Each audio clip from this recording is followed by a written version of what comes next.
اس میں دن کے کھانے کی کوئی حیثیت نہیں ہے. قرآن خانے بھی گھر ہو سکتی ہے, قرآن خانے کے لیے بھی وہاں جانا ضروری نہیں ہے, وہاں صرف تسلی کے لیے جانا ہے. ہاں, فارغ بیٹھنے کی بجائے, حقے پینے کی بجائے, سیاسی تبصرے کرنے کی بجائے اگر تم چلے گئے ہو تو وہاں بیٹھ کر جتنا قرآن پڑھ لو, تم ذکر کر لو, اللہ کے لیے کرو, انشاءاللہ اس کا بھی ثواب پہنچے گا. تم اپنی جگہ پر صدقے دو, نفل پڑھو, دعائیں کرو, ذکر کرو اور اس مرنے والے کو ثواب پہنچاؤ.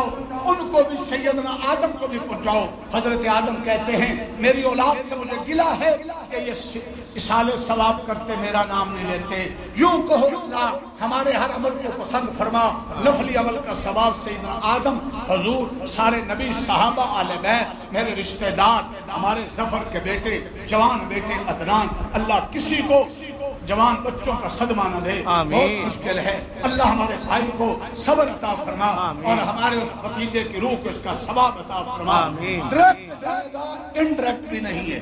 تو بتلاؤ میں اصال ثواب کو مانتا ہوں نہیں مانتا؟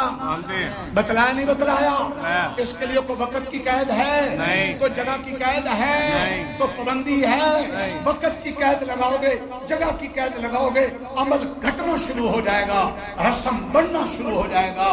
عمل کی وقت کی قید یاد رکھو, جگہ کی قید مت لگاؤ.